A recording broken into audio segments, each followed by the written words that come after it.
성경 말씀 함께 보겠습니다. 오늘은 고린도후서 13장입니다. 제가 4절을 읽고 여러 성도님들은 5절을 함께 읽었으면 좋겠습니다. 제가 4절을 봉독해 올리겠습니다. 그리스도께서 약하심으로 십자가에 못 박히셨으나 하나님의 능력으로 살아계시니 우리도 그 안에서 약하나 너희에게 대하여 하나님의 능력으로 그와 함께 살리라. 너희의 믿음을 있는가 너희 자신을 시험하고 너희 자신을 확증하라. 예수 그리스도께서 너희 안에 계신 줄을 너희가 스스로 알지 못하느냐. 그렇지 않으면 너희가 모르는 아멘. 오늘은 우리가 순서대로 계속해서 보고 있는 성경 말씀 가운데 오늘은 고린도후서 마지막 장인 13장에 있는 말씀을 함께 살펴보고자 합니다. 때에 따라서는 가끔씩은 제가 성경 말씀을 지금까지 우리가 쭉 순서대로 보아왔는데 한 번씩은 조금씩 다른 어떤 그런 성경 본문을 가지고 살펴보는 것들도 좋지 않은가라는 생각을 합니다.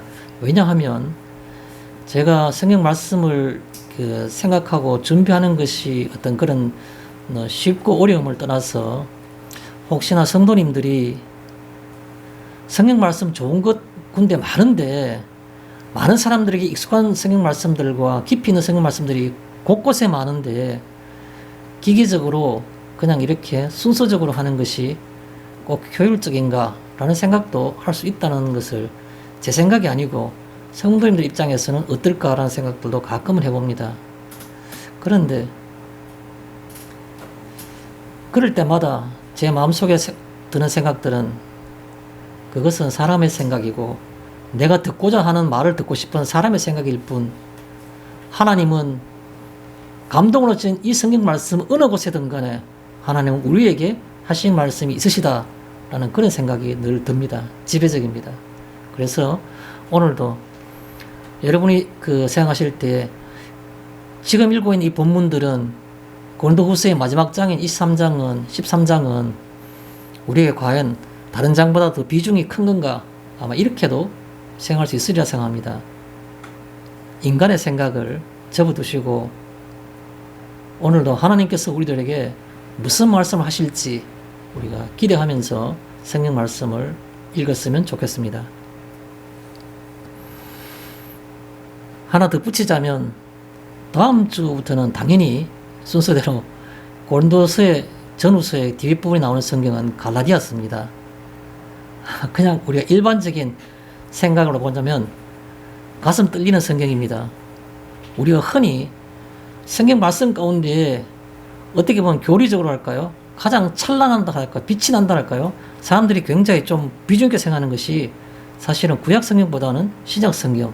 신약 성경 중에서도 그중에서 가장 신약 성경이 만약에 반지와 같이 손에 끼는 반지와 같다면 그 반지 한가운데 있는 보석은 바로 로마서다. 이렇게 말하는 게 바로 로마서로 꼽죠. 그런데요. 다음 주부터 우리가 읽어보고 또 살펴볼 갈라디아서는 작은 로마서라 하고 또 불리죠. 로마서에 버금갈 정도로 가장 핵심적인 성경 중에 하나입니다.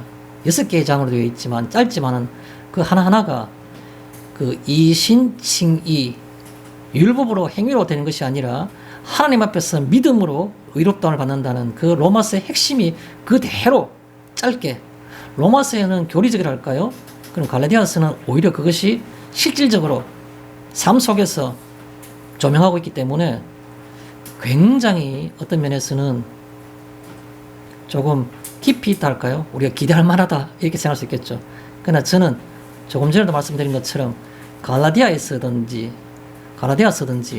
고린도후서 마지막 장이든 간에 하나님은 여러 것을 도구로 사용해서 우리에게 말씀하신다는 생각에는 전혀 변함이 없습니다. 오늘은 제가 제목으로 시험하고 확정하라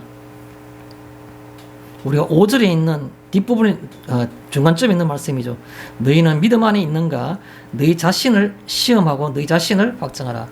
너희 자신을 시험하고 너희 자신을 확증하라라는 말 앞에 동일한 너희 자신이라는 말을 다 빼버리니까 시험하고 확증하라라는 말로 표현할 수 있었습니다. 그래서 오늘 이 부분을 가지고 함께 살펴보고자 합니다.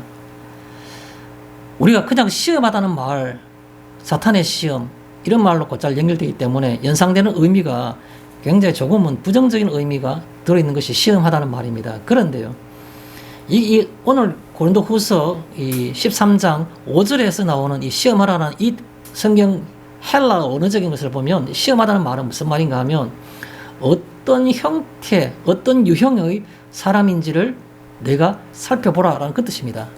어떤 유형의 사람인지를 살펴보라는 거죠. 우리에게도 마찬가지로 너는 누구냐? 뭐냐? 나는 이름을 댈 수도 있고 내가 직업을 댈 수도 있고 내 어떤 신앙의 어떤 그런 뭐 어떤 것을 뭐 어떤 고백을 할 수도 있고 뭐 여러 가지로 묻는 것이 너무 막연하고 추상적이기 때문에 여러 형태로 대답할 수 있겠죠. 여기서 묻고 있는 너희 자신을 시험하고라는 말은 무슨 말인가 하면 너 자신이 어떤 유형의 어떤 종류 물건 같으니까 뭐 종류란 말이 조금 어색합니다. 너희는 어떤 유형의 어떤 컬러를 가지고 있는 색깔을 가지고 있는 그런 사람인가, 더 좁게 표현하면 성도인가, 그거를 시험하라는 겁니다. 시험하고 너는 어떤 유형의 성도인가, 어떤 유형의 사람인가. 크게 나누면 예수 믿는 사람의 유형이 있을 것이고 어떤 사람은 또 예수 안 믿는 사람의 유형이 있을 수 있겠죠. 또 예수를 믿는다 그러면 너는 마음으로 믿는 거냐, 그렇지 않으면 우리가 겉으로 외형으로 믿는 거냐. 마음으로 믿는다 그러면 네 마음을 믿고 있는 그 핵심적인 내용이 뭐냐, 그런 겁니다. 제가 오랫동안 사용하지 않았던 한 사람의 그 표현을 그대로 빌리자면 칼 바르트라는 유명한 신학자가 있죠. 20세기 가장 최고였던 그 신학자이기 때문에 많은 사람들이 그를 가리켜서 유일하게 교부라는 말을 씁니다. 현대의 교부, 교회를 지킨 어떤 그런 아버지라는 표현이죠. 그가 그런 말 한 적이 있습니다. 너의 기독론을 내게 말해보라. 그러면 나는 너에게 너가 누구인지를 말할 수 있을 것이다. 이렇게 말한 적이 있습니다. Tell me your Christology. 그리스도, 예수입니다. 예수가 누구인가를 예수가 누구인지 기독론을 내게 tell me 말해봐라. Then 그러면 내가 I'll tell you 너에게 말하는데 who you are. 너가 누구인지를 내가 말할 수 있다. 라고 말한 적이 있습니다. 여기 말하고 있는 시험하고라는 말은 무슨 말입니까? 너가 어떤 유형의 사람인지 겉으로 볼 때는 믿느냐 안 믿느냐, 믿는다면 어떤 믿는 사람이냐, 네가 믿고 있던 신조가 뭐냐. 우리가 앵무새처럼 신앙 고백, 사도신경을 고백하는 것이 아니라 내가 진짜 조용히 내 혼자에게 자문자답할 때 나는 내가 뭘 믿고 있지? 라는 생각해보는 그게 바로 그거를 내가 말해보라는 겁니다. 칼 바르트는. 그러면 내가 당신이 누구인지를 내가 당신에게 얘기해 줄 수 있다 라고 하는 겁니다.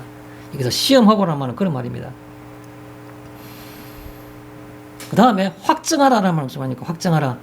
요거는 약간의 어떤 그런 똑같이 그 어떤 그 명령문으로 되어 있지만 내용이 약간 다릅니다. 앞에 있는 것은 곰곰이 살펴보라는 뜻이 되고 뒤에 있는 것은 명령문이긴 하지만 약간의 권유형이 들어있는 겁니다.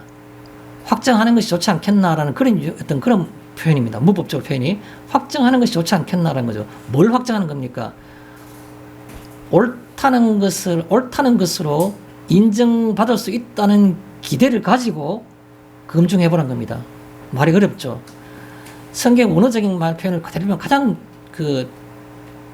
가깝고 가장 근접한 그런 그 어휘의 표현을 빌자면 너가 하고 있는 삶이 옳다고 인정받을 수 있다는 그런 기대감 속에서 너를 검증해 보라는 겁니다. 그 말은 뭐겠습니까? 너가 너 자신을 시험하는 가운데에 무언가 내가 근본적인 이 길에서부터 벗어나 있구나 라는 생각이 들면은 그러면은 조용하게 남에게 떠들지 말고 조용히 그 길로 원래 내 자리로 돌아가서 그 자리에서 그 길을 가면서 이 길이 맞지요라고 스스로 확인해보는 그런 과정을 거쳐라, 그런 뜻입니다. 그래서 여기 말은 단순하게 너를 시험하고 확증하라라고 말하고 있지만, 너희 자신을 시험하고 확증하는 말은 너 자신이 어떤 유형의 사람인지를 내가 조용히 살펴보고, 그리고 난 다음에 옳은 길로 내가 가고 있음을 내가 인정받기 위해서 내가 스스로를 다시 한번 검증해보라, 이런 표현이 바로 그런 뜻입니다. 그래서 시험하고 확증하라라고 그렇게 표현할 수 있는 거죠. 자, 오늘 제가 이 성경 말씀을 2절밖에 읽지 않았는데, 이 본문 말씀을 이해하기 위해서 앞에 나오는 배경을 잠깐 말씀을 드리겠습니다. 배경이란 그러면 결국 1절, 2절, 3절이 배경이 될 수 있겠죠. 1절에 뭐라고 되어 있습니까? 고린도후서 13장 1절에 내가 세 번째 너희에게 방문하려고 한다라는 표현이 있습니다.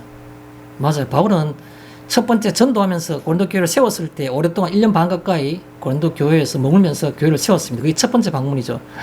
두 번째 방문은 2차 전도여행 할 때 잠깐 들은 적이 있습니다. 대략 짐작해보면 대략 한 일주일에서 열흘 차이, 짧게 마지막에도 급히 그 난동을 통해서 급하게 빠져나오느라 정리도 못하고 나왔을 정도로 짧게 지나왔던 것이 두 번째 방문입니다. 마지막에 이 편지글을 쓰고 있는, 고린도 후서를 쓰고 있는 이 편지글을 쓸 때가 AD 56년경이니까 약 1년쯤 후에 AD 57년경에 바울은 다시 고린도를 실제로 방문하게 된 겁니다. 그래서 앞으로라는 말은 한 1년쯤 후에 있을 그 얘기를 하는 거죠. 내가 반드시 너희에게 세 번째로 방문한다라고 말하는 겁니다. 물론 이 두 번째 방문과 세 번째 방문 사이에 바울이 계속 고린도 교회와 유대 관계를 가지고 있었죠. 디도라는 그의 믿음의 아들을 보내가지고 두 번이나 방문해서 자기 뜻을 전달하기도 하고 고린도 교회의 어떤 것들을 사정을 듣기도 했습니다. 디도가 두 번째 갈 때에는 또 다른 동역자 한 사람, 이름을 알 수 없지만 갔다 올 정도로 바울이 굉장히 큰 관심을 가지고 이 고린도 교회의 신앙적 양육을 위해서 노력을 많이 하고 있었습니다. 그래서 내가 세 번째 너희들이 가려고 한다 라고 하는 겁니다. 그러면서 두세 사람의 어떤 그런 정인들의 말로서 내가 판단하겠다는 겁니다. 무슨 말인가 하면 바울이 진정한 사도가 아니다. 그는 우리들이 헌금 가져가가지고 중간에 착복인지도 모른다. 그가 말하는 걸 들어보면 전혀 하나님의 신이 그와 함께 있다는 것을 우리가 볼 수가 없다. 이런 주변에는 다양한 거짓 사도들에 의해서 현혹되고, 그것이 가장 큰 이유고, 또 둘째는 고린도 교회는 그 자체가 교만한 겁니다. 교만하는 것은 물질적으로도 교만했지만, 물질적으로 풍부해서 영적으로 교만해서 음란하게 하는 것들, 그 시대에 부가 축적되면 음란할 수밖에 없는 겁니다. 우리가 학교 다닐 때 그 미술 시간입니까? 우리가 서양 어떤 그런 문화사 시간입니까? 그럴 때 보면 건축 양식 중에서 이오니아식이니 코린트식이니 이런 말을 들어보지 않습니까? 코린트라는 게 바로 고린도를 얘기하는 겁니다. 고린도. 그 정도로 그 시대의 문화의 어떤 큰 하나는 사조가 되듯이 이 고린도는 그만큼 문화적인 영향이 컸다는 겁니다. 그 고린도에 있는 사람들이 영적으로 또는 육적으로 음란해서 그가 짓고 있는 모든 것들이 교회에서는 상처가 나고 썩으면 그걸 도려내야 되는데, 교회가 징계하지 못하고 치료하지 못해가지고 그냥 같이 가는 그 모습들이 교회 전체를 마치 오염시키는 하나의 어떤 그런 어떤 중심지처럼 되어버린 겁니다. 그걸 바울이 보지 못해서 2절에 뭐라 말한 겁니까? 내가 가게 되면은 반드시 너희를 심판한다고. 이번에 반드시 심판한다고. 그 얘기를 하고 있는 겁니다. 두 번째 갔을 때는 여러 여건상 그럴 시간이 없었지만은, 그러나 내가 이번에 갈 때에는 정인들 얘기를 들어보고 그 정인들이 말이 확인해가지고 맞다 그러면 그 정인들 말에 따라가지고 너희를 반드시 심판하겠다는 겁니다. 그런 다음에 내용을 또 얘기해. 3절에 뭐라 말하냐니까, 너희는 그리스도께서 내 속에서 말씀하신 것을 그 증거가 있냐고 내한테 구하고 있지만, 바울 너가 말하는 걸 들어보면 말하는 게 전혀 네 속에서 예수 그리스도가 말씀하시는 것을 우리가 볼 수가 없어. 찾을 수가 없어. 그러니까 우리는 바울 너에 대해서 하나 요구하는 게 있는데, 구하는 게 있는데, 그게 바로 뭐냐면 그리스도가 내 속에서 말씀하신다는 것을 네가 증거를 해야 한다. 나한테 증거를 제시해야 한다. 우리에게 증거를 제시해야 한다. 그래야지 네 말에 따를 수도 있고, 또 그렇지 않으면 너가 또 징계를 받을 때도 우리가 수용할 수 있다는 겁니다. 네가 증거를 보여라. 예수가 너의 속에서 말씀하신다는 증거를 우리에게 보여라 라고 하는 겁니다.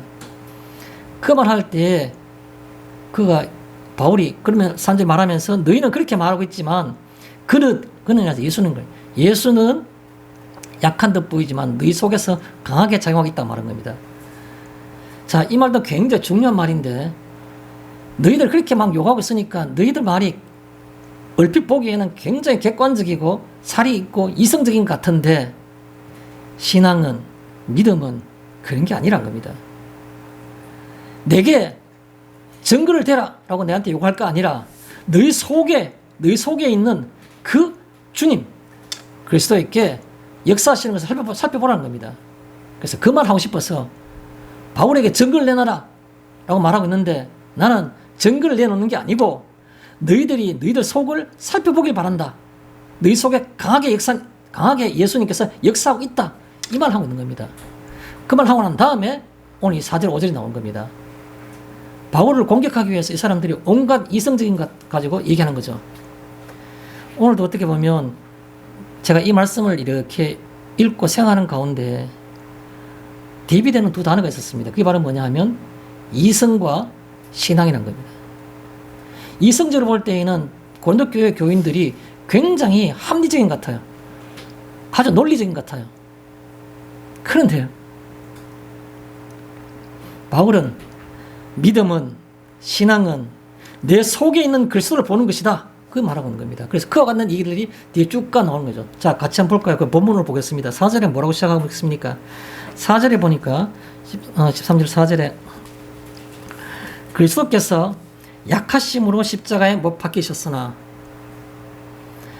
예수님께서는 육신이 약하기 때문에 예수님의 인성이 약하기 때문에 그래서 십자가에 못 박히셨다는 겁니다.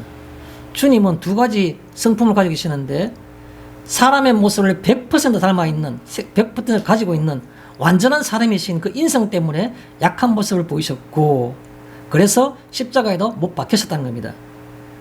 그런데 그의 속에 있는 하나님의 신성 그게 있는데 하나님의 능력으로 살아계시니 살아나셨다라가 아니고 살아계시니란 겁니다. 살아계시니란 말이 갖고 있는 어떤 뉘앙스가 바로 뭡니까? 뉘앙스는 살아계시니란 말은 지금도 그 뜻을 포함하고 있는 겁니다. 지금도 어디에요? 너희들 가운데 그 뜻입니다. 약하디 약해서 남에게 침뱉음 당하고 주먹으로 맞고 십자가도 제대로 지지 못해서 불쑥 쓰러지고 그랬던 그 예수가 근데 지금 다시 살아나서 나와 너희 속에 지금도 살아계시니 그 뜻인 겁니다. 그게 하나님의 능력이란 겁니다. 살아계시니 우리도 그 안에서 약하나 우리가 누구냐? 우리는 주님의 제자인 겁니다. 그의 길을 따라가는 겁니다. 닮아가는 겁니다. 그래서 우리도라는 말은 고린도 교인들과 나 우리 동역자들 다 포함하는 겁니다. 우리도 그 안에서는 말은 뭡니까? 주의 길을 간다는 그 공통점으로는 약하지만 너희에 대하여는 근데 우리끼리 볼 때 우리가 만약 너희를 본다면 대하여는 하나님의 능력으로 그와 함께 살리라.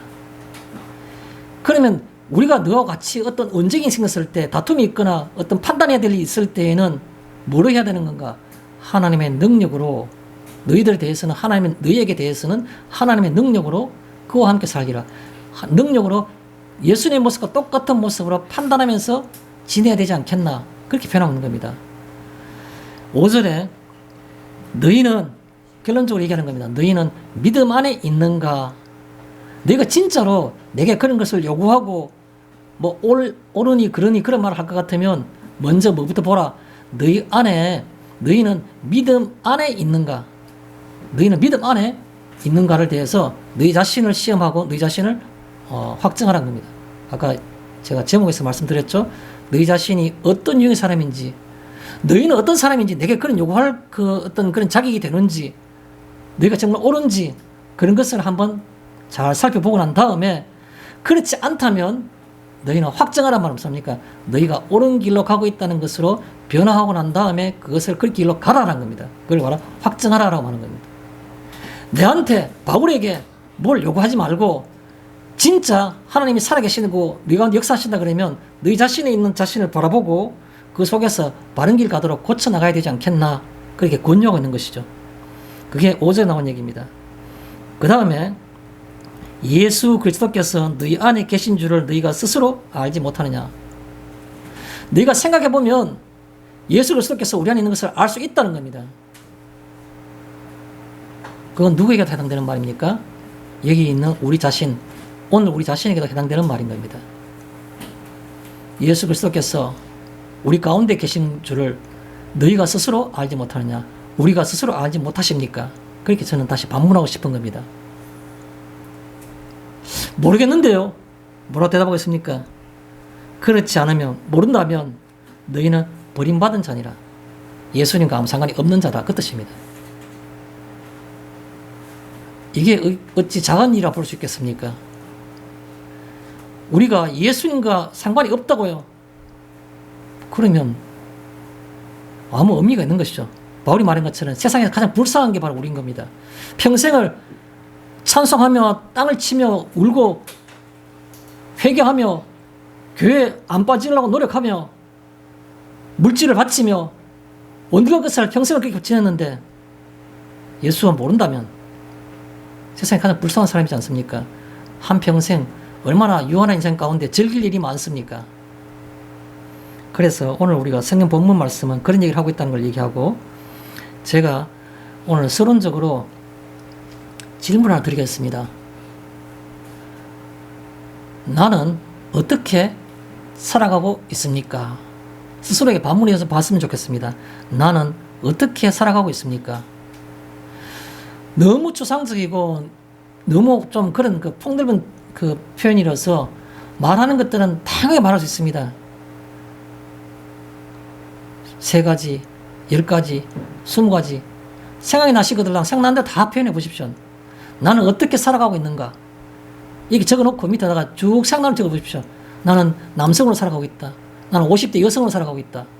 나는 교인으로, 성도로 살아가고 있다. 뭐 이렇게 쓸 게 많지 않습니까? 좀 내려가다 보면 아마 쓰실 때 점점 생각이 정리되다 보면 구체화되어서 우리의 어떤 그런 것들이 생각 속에서 정리가 될 겁니다. 그러면 너희 자신을 시험하고 라는 말이 그대로 다 반영이 될 수 있습니다. 그래서 저는 우리 자신을 시험하는 관점에서 나는 어떻게 살아가고 있는가 그렇게 물어보고 싶습니다. 여러분, 제가 책을 오늘 하나 소개하고 싶습니다. 무슨 책이냐 하면 올해 5월 달에 나온 책입니다. 제가 책을 구매해서 오늘 그 뒤에 서가에다 갖다 놓을 겁니다. 혹시 보시고 읽으셔도 좋고, 이 책은 내가 구입해야 돼 라고 말하면 구입하셔서 개인적으로 가져도 좋을 거라는 생각이 듭니다. 책 제목이 재밌습니다. 이병철의 하나님입니다. 젊은 사람들은 잘 모르지만 나이 드신 분은 아마 다 알 겁니다. 이병철이라는 사람이 누굽니까?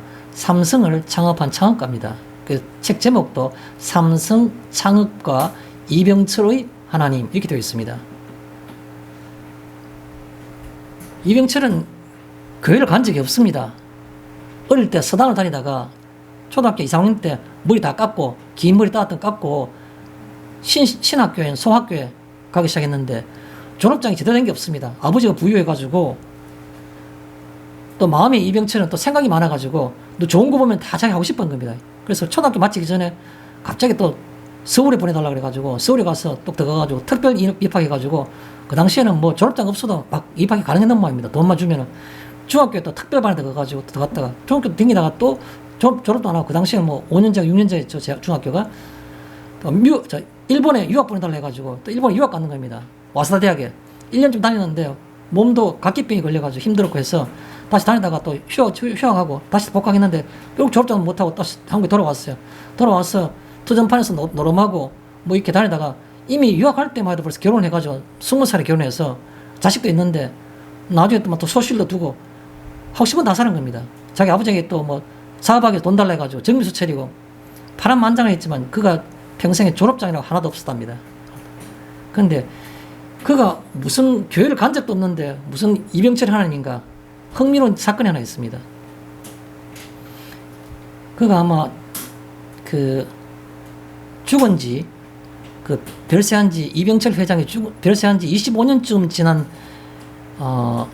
2012년에 지금부터 한 9년쯤 전이죠. 2012년에 책이 하나 발간됐습니다. 책이 무슨 발간이냐니까 이병철 회장이 죽기 한 달 전에 그 병상에서 폐암 이렇게 말기를 하고 있을 때, 투병하고 있을 때, 어느 가까운 어떤 사람을 가톨릭 신부를 소개를 받았답니다.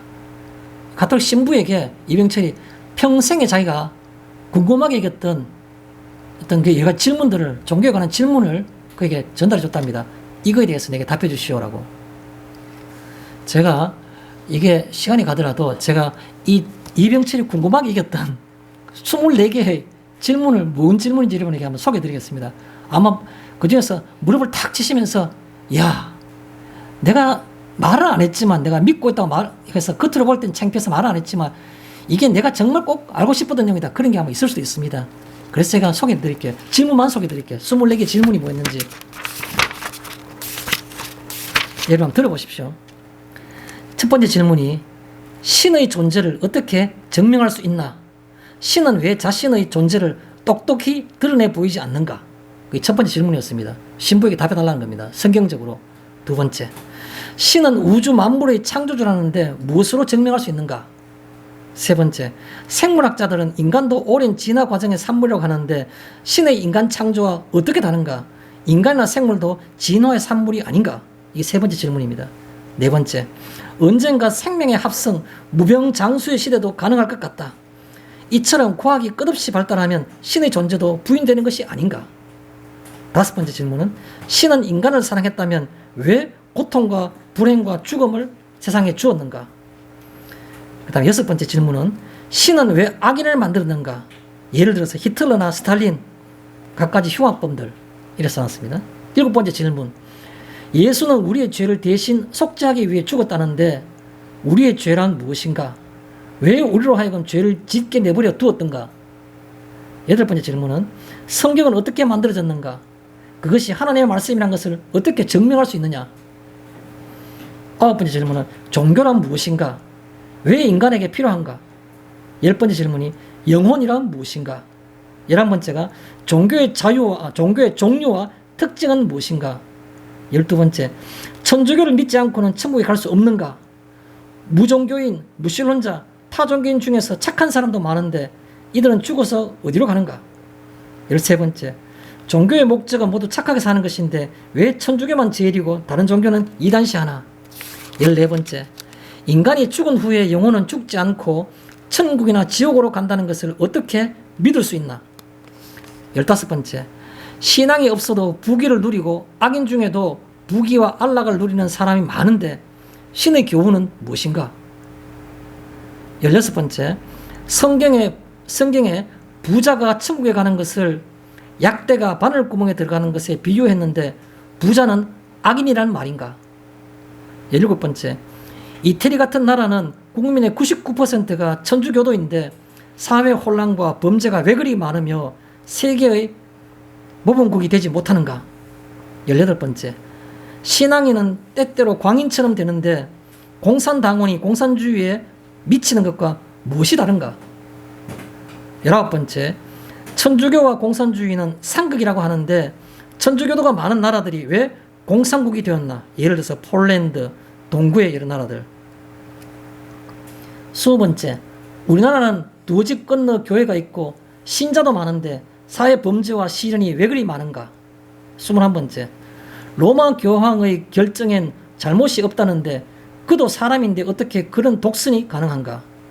22번째, 신부와 수녀는 어떤 사람인가? 왜 독신인가? 23번째, 천주교의 어떤 단체는 기업주를 착취자로, 노동자를 착취당하는 자로 단정, 기업의 분열과 파괴를 조장하는데 자본주의 체제와 미덕을 부인하는 것인가? 23번째,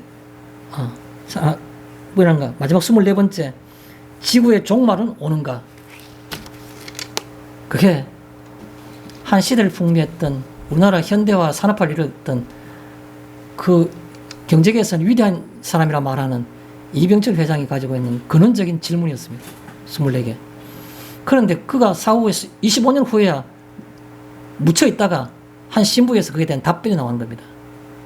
나왔는데 그것이 그냥 원론적인 얘기고 그래서 삶에 크게 이슈를 못 끌고 있었는데 이 저자는 황이찬이라는 이 목사님은 거의 28년, 거의 30년 가까이 한국 도로공사에서 그냥 일반 직장인으로 살다가 만 50세에 그 부름을 받고 신학대학을 와가지고 목회를 하게 된 겁니다. 전주에서 목회를 하고 있는 목사님인 겁니다. 17번째 질문에 대한 답을 쓰고 있다가 그도 전립선암 사기를 받아가지고 투병 중에서 마지막을 다 마무리한 겁니다. 근데요, 우리가 질문을 드리면 믿는 사람들은 그에 대해서 내가 자신있게 답할 수 있다라는 사람도 있을 겁니다. 그런데 제가 왜 이 책을 소개하냐 하면 전 깜짝 놀랐습니다.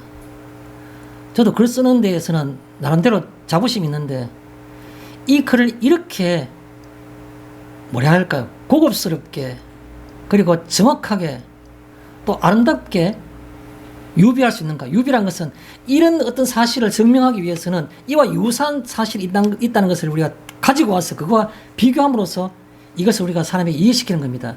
영적인 것을 어떻게 눈에 보이는 가시적인 세계에서 그걸 100%다 설명할 수 있겠습니까? 그런데 그 이병철 회장의 어떤 말, 주변에서 봤던 사건들, 뭐 이런 것들을 또 어떤 기자와의 어떤 그런 인터뷰 혹은 뭐 그가 했던 그의 평들, 자서전 이런 걸 다 종합해가지고 그 속에서 나오는 그의 심리와 그리고 세상에 있는 어떤 이론들을 모든 걸 다 가져가지고 이성적으로 신앙을 가지고 전부 다가 설명을 한 겁니다. 그런데 고급스럽다는 표현이 아마 가장 적절하게 어울릴 정도로 제가 볼 때는 너무너무 정확하고 해박하다는 생각이 들었어요. 물론 한두 개는 틀린 것, 제가 볼 때 다른 사람은 또 있겠지만 조금 미흡한 점도 있습니다. 예를 들어서 다윈의 종이기운 1859년에 종이 나왔는데 이 책에 보면 1858년으로 적었더라고요. 그래서 약간의 어떤 그런 부분들은 좀 부정확한 어떤 그런 그 사실도 있긴 하지만 그러나 전체적인 논조와 유비가 제가 아마 봤는 사람 중에서 손꼽히는 몇 명 중에 한 명 꼽으라고 하면 꼽을 정도로 깜짝 놀랐어요. 이 사람은 전혀 모르는 사람인데 책을 대해서 대할 때 볼 때 깜짝 놀랐어요. 저는 볼 때 와, 대단한 사람이다. 이 정도의 유비를 할 수 있다는 자체는 대단하다는 생각을 할 수밖에 없었어요. 보시다시피 책이 그렇게 두껍지는 않습니다. 아주 얇아. 조그매요. 책 잡았을 때 손을 놓을 수가 없었어요. 한 장, 첫 번째 장만 그런가. 신이 창조했다는 것 자체는 어떻게 믿을 수 있는가. 그것만 그런 줄 알았더니 그게 아니고 마지막 부분에 있는까지, 종말에 있는 데까지 뗄 수가 없을 정도로 오랜만에 제가 감탄을 하면서 읽었던 책 중에 하나입니다. 그래서 왜 갑자기 얘기를 할까? 이성과 신앙이라는 관점에서 이만한 게 없다는 생각이 들어요. 내친 김에 조금 더 얘기하겠습니다. 오늘 예배 후에 제가 책을 구매하면서 똑같이 다른 어떤 그런 그 책도 몇 개 구했는데 우리나라에만 있는 것이 아니고 제 혼자에 대해서 그냥 좀 뭐랄까 감탄을 줬는 사람이지만 세계적으로 많은 기독교인들과 많은 사람들에게 예수를 믿게 된 사람들에게 절대 다수가 압도적으로 감탄과 찬사를 받았던 사람들이 한 2명 있습니다. 그 책은 이분보다도 훨씬 더 큰 영향력을 끼칠 수 있기 때문에 그것도 소개하는 게 좋지 않겠나라는 생각이 들어서 제가 책을 같이 구매한 겁니다. 그 얘기는 시간상 설교 후에, 예배 마친 후에 제가 그 책 소개를 잠깐 더 해놓고 있습니다. 돌아갔습니다. 본문으로 가겠습니다.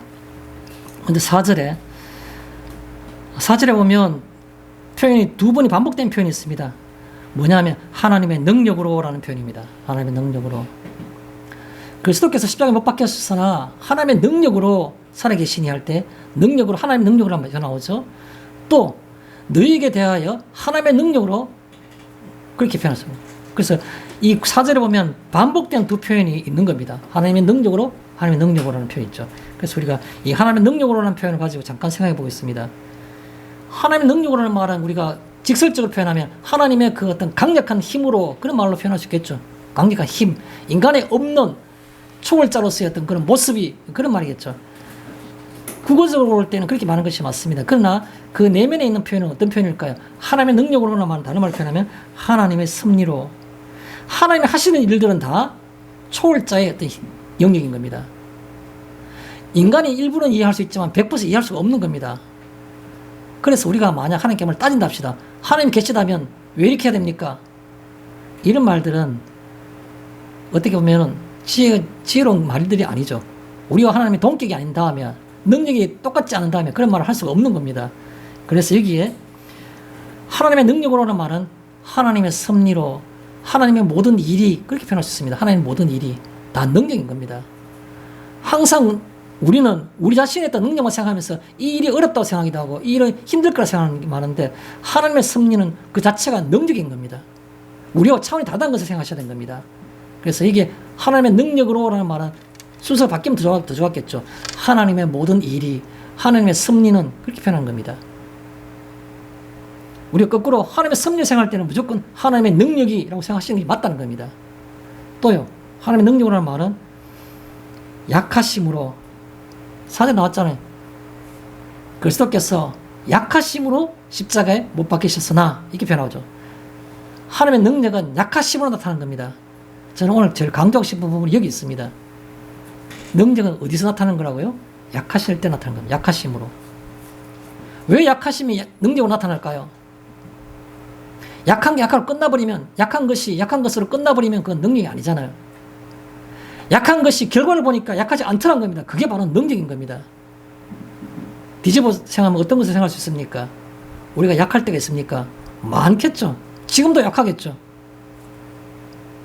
약할 그때 곧 뭐라 그랬습니까? 강함이라고 그랬지 않습니까? 성경 말씀에. 그게 바로 하나님의 능력인 겁니다. 약함을 기뻐할 수밖에 없는 겁니다. 하나님의 능력이 나타나는 순간이고, 하나님의 능력이 나타날 수 있는 여지가 생긴 겁니다. 그래서 약하심으로, 그게 바로 하나님의 능력이라는 거죠. 대표적인 예가 뭡니까? 못 박히심으로. 그냥 못 박혔습니까? 머리에 가시가 멸관 쓰면서 조롱을 당한 겁니다. 왕이여, 그리고 앞에 절한 겁니다. 자색 옷을 입혔다 빗겼다 그렇게 욕보인 겁니다. 그리고 갈 때 빨리 안 걷는다고 채찍 맞은 겁니다. 그게 바로 하나님의 능력인 겁니다. 약하심의 절정, 십자가에 못 박히기까지 사람이 살에다가 못을 쾅쾅 박은 겁니다. 두 발을 겹치고 거기다가 못을 박은 겁니다. 얼마나 수치스럽고 얼마나 나약한 모습입니까? 자기 스스로 몸도 방어하지 못하는 그런 상태. 거기에 하나님의 능력이 있는 겁니다.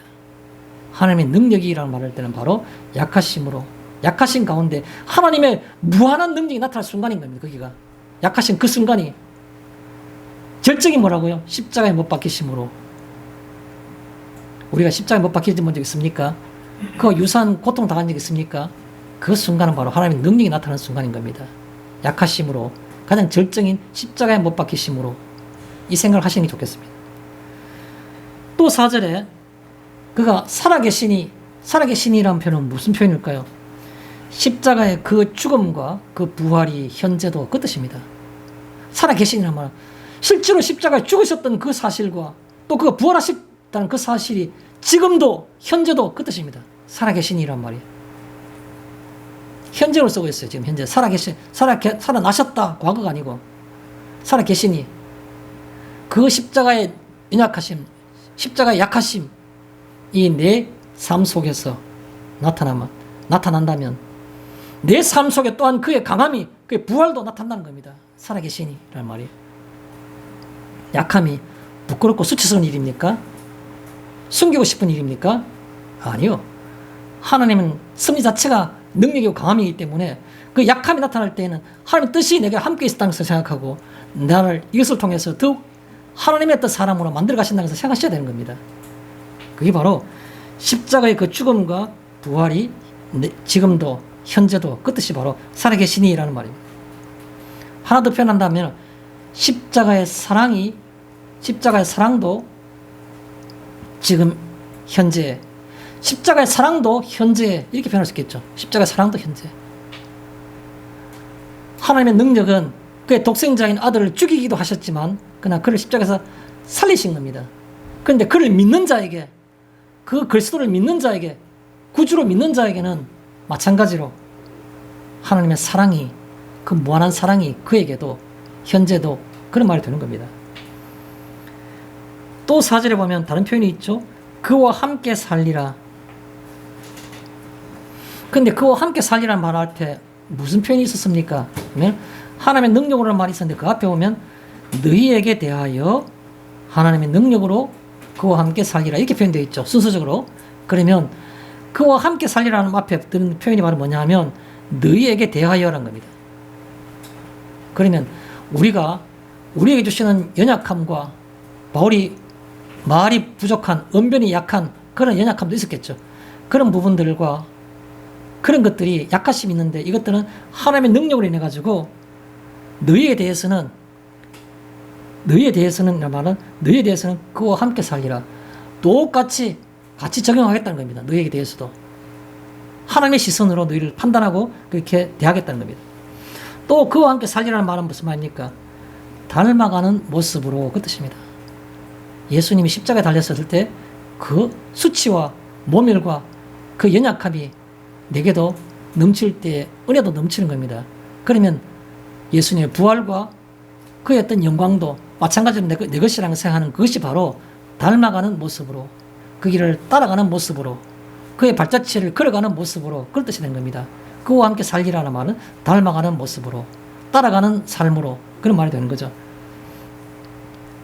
또 하나 더 표현한다 그러면 그와 함께 살리라는 것은 우리의 일상 가운데에서 늘 생각하는 주님의 길을 생각하는 겁니다. 늘 생각하는 그게 바로 함께 살리라는 겁니다. 그와 함께 살리라, 늘 의식하는 그런 말로 표현할 수 있겠죠. 사회생활을 할 때에는 항상 세상의 공식으로, 세상의 어떤 그런 그 과정이나 슬기로움으로, 세상의 이치와 논리로 합리적으로 살아가고 난 다음에 주일 오면은 갑자기 영적인 것만 생각하는 겁니다. 그것은 늘 함께 살리라는 사역이 아닌 겁니다. 일상생활 가운데에서도 늘 의식하는, 생각하는 믿음의 길이 무엇인가를, 주님이 내 속에서 무엇을 원하시는가를, 주님 같으면 이것이 무슨 의미를 가지는가를, 약함인가 강함인가를 생각하는 것이 바로 그와 함께 살리라는 표현인 거죠. 자, 두 번째 5절에 보면 믿음 안에 있는가, 너희 자신을 시험하고 너희 자신을 확증하라 말했죠. 믿음 안에 있는가, 믿음 안에 있는지 없는지 여부를 너희가 확인해 보라는 거죠. 믿음 안에 있는가. 다른 말로 표현해 볼게요. 믿음 안에 있는가 하는 말을 하나님의 주권을 인정하는가. 어떤 일이 하나님과 관계되지 않는 일이 어디 있습니까? 우리가 만약에 성도라고 한다 그러면 내게 일어나는 어떤 일이 이것만은 하나님과 관계없는 일이라고 말할 수 있는 게 있습니까? 없는 겁니다. 내게 있는 좋은 일도, 내게 있는 힘든 일도, 수치스러운 상황도, 암담한 미래도, 도저히 빠져나올 수 없는 것 같은 내 잘못된 습관도, 모든 게 다 하나님의 뜻과 관계되지 않는 것이 어디 있습니까? 이게 바로 믿음 안에 있는가라는 겁니다. 하나님의 주권을 인정하는가. 하나님의 주권이라는 것은 하나님 그렇게 하고 계신다는 겁니다. 나는 이해가 안 되지만 원인, 왜 이런가, 앞으로 어떤 일이 갈 건가, 결과, 원인도 결과도 하나님의 주권인 것을 인정해야 되는 겁니다. 그걸 가르쳐서 우리는 믿음 안에 있는가라는 겁니다. 좋은 예가 하나 있습니다. 다니엘서 3장 18절에 무슨 얘기가 나옵니까? 다니엘서 3장에 보면 다니엘이라는 선자가 그 친구 3명 있죠. 사드락과 메삭과 아벤느고라는 세 친구가 있었습니다. 이 세 친구가 그 느부갓네살 왕이 큰 세운 신상, 느부갓네살을 자기를 상징하는 큰 신상을 세우고 수십 매 되는 신상을 세우고 모두 다 절하라 그랬는데 절을 안 한 겁니다. 하나님 이외에는 절하지 않겠다고 그 세 친구들이 안 한 겁니다. 모함을 받아가지고 붙잡혀 왔는 겁니다. 큰 풀무불 해가지고 그 쇠를 용접하고 금속을 재련하는 큰 용광로 같은 옛날 요즘 같으면 용광로죠. 옛날에 풀무불이라고 그랬죠. 막 바람을 불어넣어가지고 불이 막 확확 나가지고 쇠를 녹이고 재련하는 겁니다. 그 풀무불에 구덩이 만들어놓고 거기 던져 넣어라 하는 겁니다. 그럴 때 왕이 평소에 이 세 사람을 워낙 아끼고 사랑했기 때문에 다시 한번 기회를 준 겁니다. 지금이라도 괜찮으니까 다시 너희가 절해라. 그러면 내가 용서해 줄게 라고 말한 겁니다. 그럴 때 하는 유명한 말이 있지 않습니까?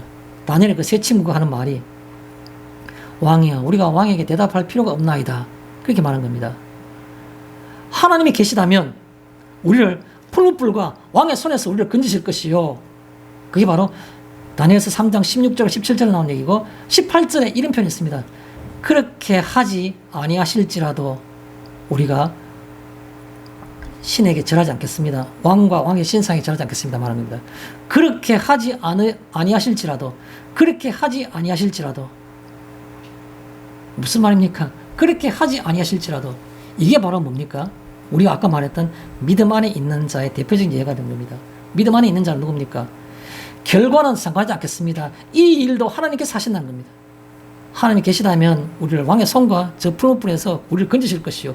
그렇게 하지 아니하실지라도 내가 왕이 만든 신상에 절하지 않겠습니다. 라면 왕이 하도 화가 나가지고 풀무불을 7배나 더 뜨겁게 해라. 근처에 이 세상을 들어가 구덩이 던지러 가던 사람들이 다 불 다 타 죽었어요. 이 사람 떨어지는 겁니다. 그러나 그가 그 속에서 멀쩡하게 살아나온 겁니다. 해피엔딩이라서 우리가 하면서 박수를 치면서 기뻐하는가요? 아니요. 이 표현이 중요한 겁니다. 그렇게 하지 아니하실지라도 하나님의 뜻은 우리의 생각과 달라가지고 내가 이 땅에서 고통받고 죽을 수도 있는 겁니다. 안 그렇습니까? 하나님 뜻을 다 알 수 있습니까? 그게 바로 믿음 안에 있는가 생각하는 겁니다. 믿음 안에 있는가. 그렇게 하지 아니하실지라도 원인이 무엇이든 결과가 어떻게 되든 하나님이 하신 일이다. 이게 바로 믿음 안에 있는가라는 겁니다. 자, 5절에 보면 자신을 시험하고, 바울이 왜 이렇게 말했을까요? 자신을 시험하는 말은 아마도 미로 짐작할 때 고린도 교회 교인들이 회개하기를 바란 겁니다. 왜냐하면 내가 가면 이번에 갈 때는 반드시 너희를 심판하겠다고, 용서하지 않겠다고 말했으니까 그 말에서는 지극한 사랑이 그 속에 내면에 깔려 있는 겁니다. 그러니까 이번엔 절대로 내가 시간도 충분히 가져가고 정인도 다 내가 해서 법적으로 모든 걸 다 완벽하게 할 거니까 너희는 빠져나갈 구멍이 없어 이제는. 그러니까 지금이라도 너희 자신을 돌아보고 회개하는 겁니다. 그걸 촉구하게 사는 거죠. 그래서 이게 자신을 시험하고라는 말은 무슨 말입니까? 바울이 그런 관점에서 얘기하는 겁니다. 묻는 건 뭐죠? 다른 말로 표현하면 바울의 내면이 아닌 그 뜻입니다. 자신을 시험하고라는 말은 바울의 내면이 아닌, 바울 내면에 예수 그리스도가 있나 없나? 있다면 그가 말했던 것을 증거를 대라 라고 말하고 있는, 바울을 공격하고 있는 그 말을 시선을 돌려가지고 내 내면을 보려 하지 말고 너희 자신을 시험해보는 겁니다. 너희 자신이 어떤 유형의 사람인지를. 그래서 자기를 시험하고라는 말은 다른 말로 바울의 내면이 아닌 그 뜻입니다. 또 다른 말로 표현하면 어떤 유형, 너는 어떤 유형의 사람인가? 너는 도대체 누구인가? 어떻게 살아가고 있는가라는 겁니다.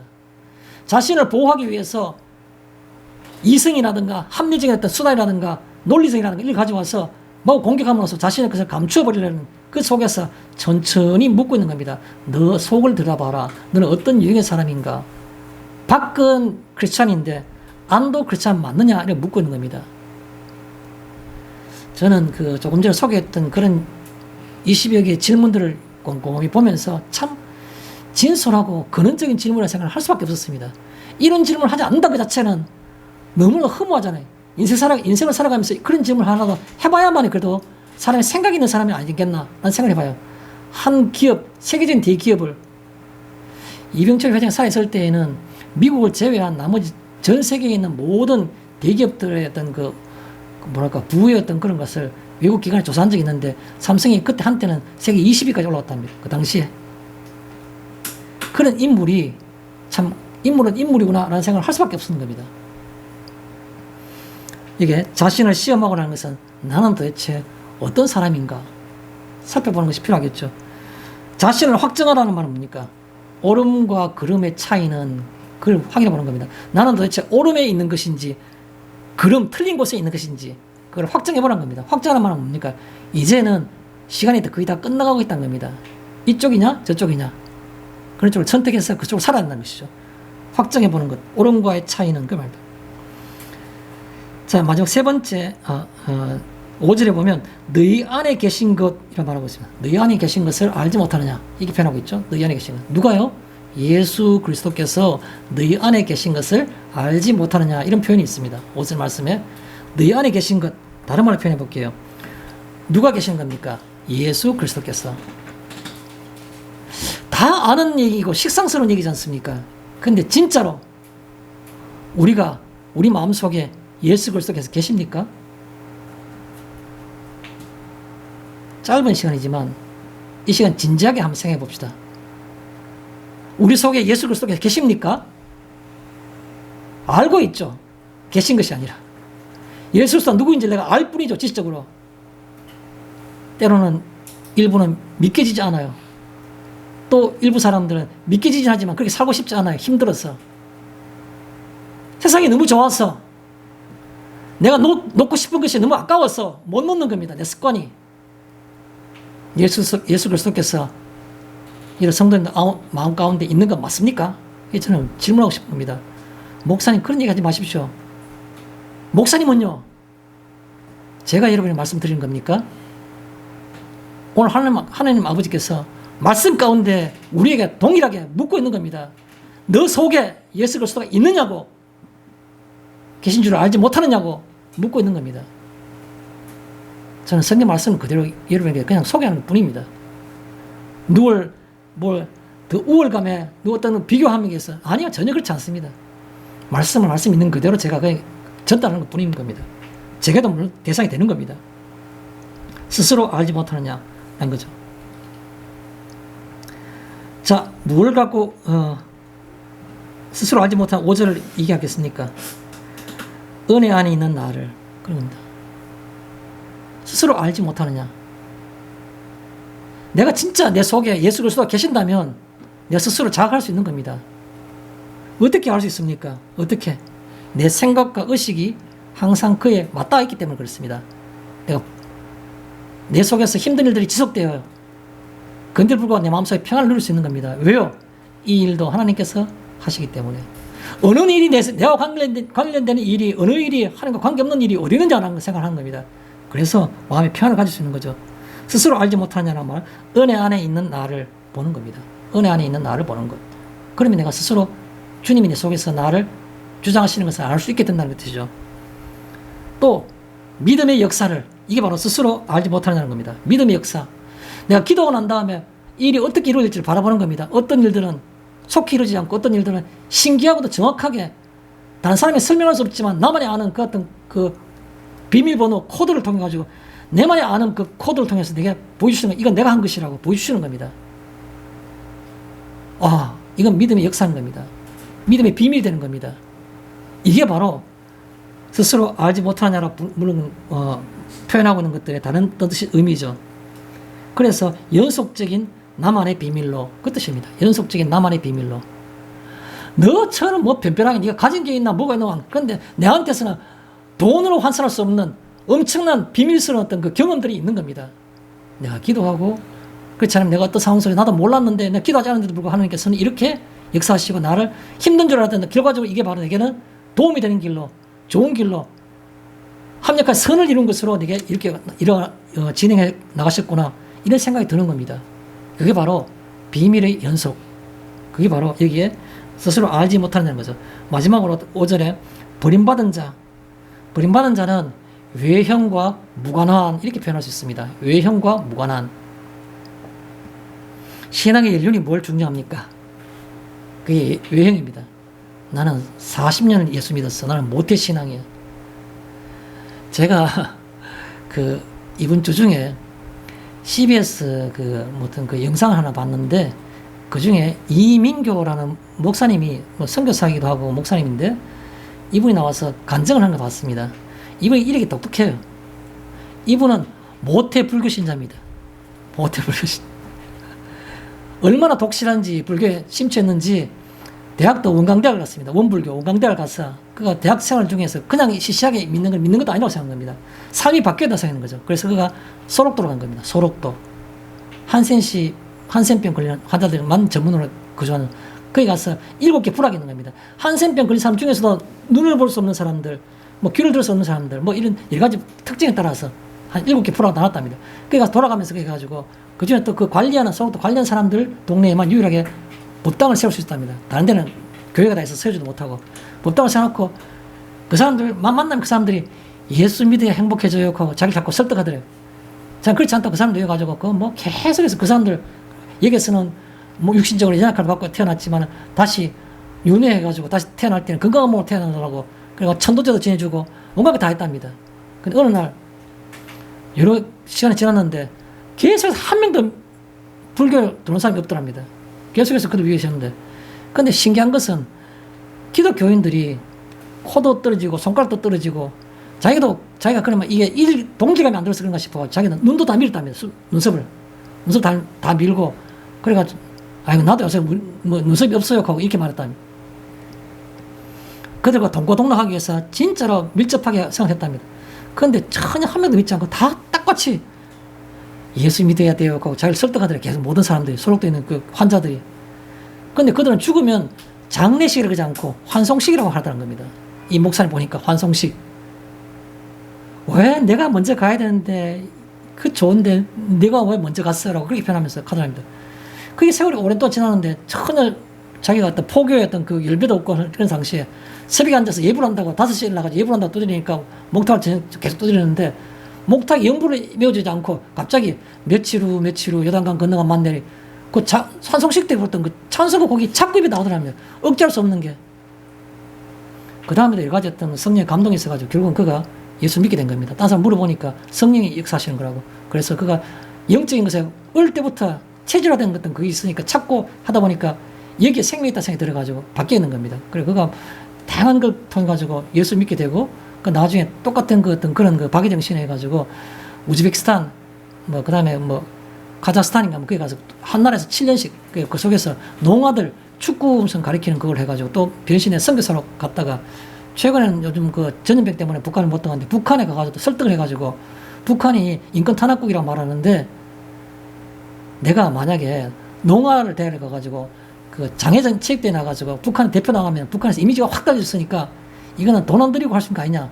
경비도 내가 거기다 되겠다 이래가지고 후원받아 가겠다 해가 그래가지고 북한 농아 축구단 만들어가지고 막 계속 활동하다가 전염병 때문에 최근에 한 1년 못 들어가겠다 고 그래서 인터뷰를 봤어요. 이민교라는 선교사입니다. 무슨 말입니까? 여기 나오는 버림받은 자란 말은 외형과 무관한 겁니다. 모태 불교 신자도 아무 의미가, 불교에서 볼 때 아무 의미가 없는 겁니다. 성령 역사性이 중요한 겁니다. 신앙의 일륜이 뭐가 중요합니까? 직분이 뭐가 중요합니까? 우리가 생각하는 생각이 뭐가 중요하고 우리가 평소에 하는 말이 뭐가 중요합니까? 하나님 우리 중심을 보시는 겁니다. 그래서 여기에 버림받은 자란 말은 외형과 무관한 얼마나 무서운 말입니까? 자, 그 다음에 버림받은 자란 말은 생명이 없는 뜻입니다. 우리가 아무리 뭐 며칠 후 요단강 건너간 만날이 아무리 한들 생명이 없는 겁니다. 찬송을 아무리 목이 터져라 부르고 목 쉬도록 부른들 무슨 의미가 있습니까? 버림받은 자는 생명이 없는 겁니다. 그래서 예수가 가운데 없으면 그래서 예수와 무관한 하나님 나라 백성이 아닌 그렇게 표현할 수 있겠죠. 자, 오늘 말씀을 한꺼번에 좀 정리를 하겠습니다. 결론을 제가 말씀드릴게요. 제가 오늘 그 서론에서 여러분은 어떻게 살아가고 있습니까? 나는 어떻게 살아가고 있습니까? 하는 질문을 드렸었죠. 그에 대한 결론일 수도 있습니다. 제가 우리는 성도입니다. 나는 성도입니다. 라는 그런 결론 앞에서 성도에 대해서 한 3가지를 표현하고 싶습니다. 첫 번째, 성도의 정체성은 하나님 나라 백성이라는 본질. 성도가 누구입니까? 하나님 나라 백성이라는 것이 바로 본질입니다. 우리의 정체성은 바로 하나님 나라 백성이라는 것이 바로 우리의 정체성의 본질이라는 겁니다. 다른 건 우리 정체성의 본질이 아닙니다. 나는 누구누구의 아들이고 나는 누구누구의 아버지다. 그게 본질이 아닌 겁니다. 나는 하나님의 나라 백성. 이게 바로 우리의 본질이고 정체성인 겁니다. 그 정체성에서 벗어나지 않았으면 좋겠어요. 눈에 보이는 세상적인 정체성은 의미 없는 겁니다. 나는 박사요. 무슨 의미가 있습니까? 두 번째, 성도는 날마다 예수 그리스도를 내 안에서 찾고 바라보는 사람입니다. 성도는 날마다 내 안에서 다른 사람 안에 있는 예수를 찾지 말기 바랍니다. 고린도 교인처럼 바울 내 속에 있는 그리스도가 내게 말하는 것을 내게 보이라 라고 증거를 구하는 게 아니고 내가 나를 바라보면서 내 속에 있는 성도는 날마다 내 속에서 예수 그리스도를 찾고 또 그걸 바라보는 겁니다. 그게 성도입니다. 어떻게 살아야 된다고요? 그렇게 살아야 되는 겁니다. 날마다 내 안에서 예수 그리스도를 찾아야 되는 겁니다. 내 안에 있는 예수 그리스도를 찾고 그를 바라보는 겁니다. 바라본다는 말은 어떻게 뜻을 내가 이해하고 순종하는 걸 생각해야 되겠죠. 마지막으로 성도는 하나님의 능력으로 살아가며 약함 가운데 강함입니다. 이렇게 표현하고 싶습니다. 성도는 내 힘을 살아가는 게 아닙니다. 내 은혜 통장 잔고를 갖고 살아가는 게 아니란 말이죠. 내 아들의 출생을 갖고 내가 명예를 얻는 게 아니라는 겁니다. 뭘 갖고 내가 명예를 얻고 뭘 갖고 내가 살아가는 겁니까? 하나님의 능력 안에 살아가는 겁니다. 그런데요, 그 능력은 바로 예수님이 겪으신 그대로 약하심과 그리고 강함, 그거로 살아가는 겁니다. 성도는 하나님의 능력으로 살아가며 약한 가운데 있는 강함입니다.